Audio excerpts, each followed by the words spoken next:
This is a brand new remake of an early 1900s Stanley 10 horsepower boiler. This is referred to as a vertical fire tube boiler, and the Stanleys made them. This was made by a guy named Bourdon out of Vermont, who makes these professionally. And what they are is they had a fire, a vaporizing fire underneath. They're about this full of water. The heat comes up through these tubes, which are copper tubes with a swaged iron ferrule at the top and bottom. And as you can see, this is welded together. And what Stanley figured out was if you wind under tension 3 layers of piano wire, which is about 300,000 psi tensile strength, then that increases the strength of the container, pressure vessel. These tubes with their ferrules are, in essence, they are the stakes of they keep the top plate and the bottom plate held together, so you don't need any other stays to do that. It's a fairly safe, very safe boiler. The copper will collapse if it gets to, the copper tubes will collapse if it gets to be too much pressure. So that's all there is to it. It's a very heavy boiler. It takes at least half an hour to make steam once you get the fire going. With the old Stanleys, it took 15 or 20 minutes just to get the fire started, because it was a vaporizing type of Bunsen burner. This is the technology they had at 1900. The first locomobile Stanleys made was in 1895, and they kept the design for a long time, forever, never changed it. There are many, many possible improvements, but this just gives you an idea of how heavy the old boilers were, how they were made, how safe they were, how expensive they are. This is $3,000 or $4,000 to get made these days, and they're heavy and they're slow, and this is very authentic. I will now show you a different boiler, which shows what modern boilers are, except they're not boilers. They're called steam generators. Over here I have a Monotube steam generator. These things are incredibly safe. These tubes will hold something like 16,000 psi pressure before they burst. Usually in modern steam we're dealing with 800 psi, so you can see there's quite a safety factor. This one is made out of stainless steel, and this thing has just winds of this. These are called helical coils. Monotube boilers either are made with pancake coils or helical coils.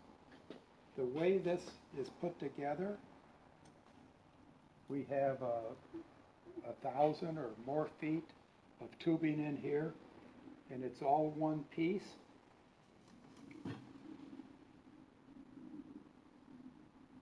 Except where we go from 3/16 down to 1/4 inch.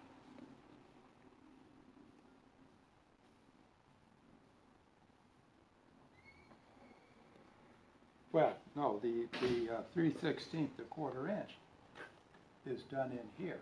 Okay, so the way this works is this is on the outside.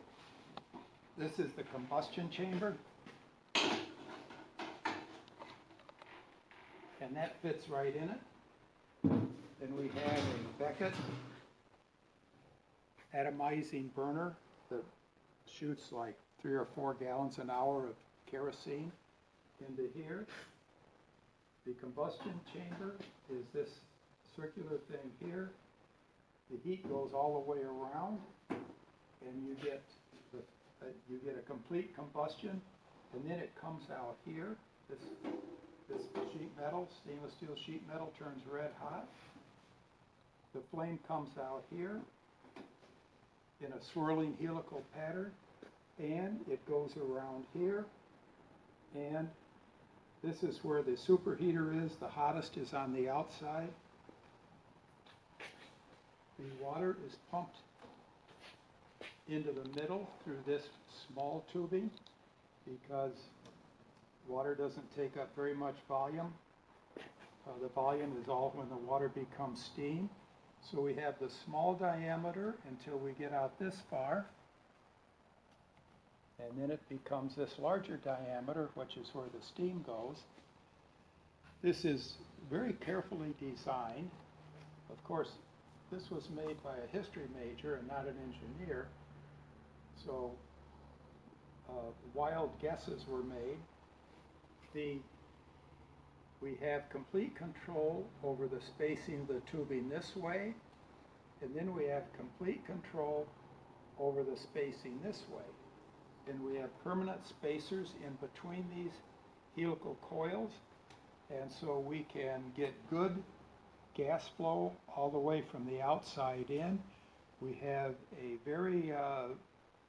lot of volume of the real hot gases, combustion gases, which start out at 3,000 degrees F, and they go down to about 200 degrees or so or less here by the time they get to the middle. So your gases are very hot, take up a lot of room. As they go in, you have less and less room, but then the gases get cooler and cooler. They come to the middle, and then they come out. We were working with one of these. We got so much heat exchange that there was water dripping out of this. It was condensing the water vapor from the combustion gases. And so it's extremely efficient, very compact, very easy to make because we don't have 500 or 600 swaged tubings to swage at each end. We don't have bottom plates and top plates that will be burned out by the heat. The heat is out here. The stainless steel will take several thousand degrees without burning out, without scaling, without anything. And so this is the way, and these things are called steam generators, if you want to be technical. People who are not technical will refer to these as either a boiler or a flash boiler. Technically, this is not a flash. A flash boiler was invented by a French guy named Serpollet about 150 years ago. But it's commonly referred to that. This is actually technically called a monotube steam generator. It's just got one big long tube. Water comes in one end, steam comes out the other end, and it's a great success. And this was designed to fit inside of this, and it was going to be put in a Suzuki motorcycle so it could go 150 miles an hour. Out on the salt flats, nothing came of that project because these things are very tricky to control the pressure and temperature. I can go on about that for hours. But it's very interesting. We have a very quick way of spacing these out. We have a very quick way of spacing them in. We have little flat pieces of steel here so that as the fire goes around this way, it slowly spirals in and then comes out the middle. So now we have shown you two kinds of ways to make steam, the old-fashioned way, and which potentially will blow up and kill you. Also the old-fashioned way, after 15,000 miles, the bottom plates completely burn out and they have to be replaced. And we have the modern thing, which nothing burns out, nothing blows up, nothing corrodes. Well, stainless steel is a problem if you use city water because chlorine will attack stainless steel. So as long as you do not use chlorinated water, these are great. And that's the end of the story, just to show you the two kinds of ways to make steam, the old-fashioned way and the new way. And many people Just assume that steam takes a long time to build up, to get started. The fire is tricky, and all of those problems have been solved with modern steam. Thank you.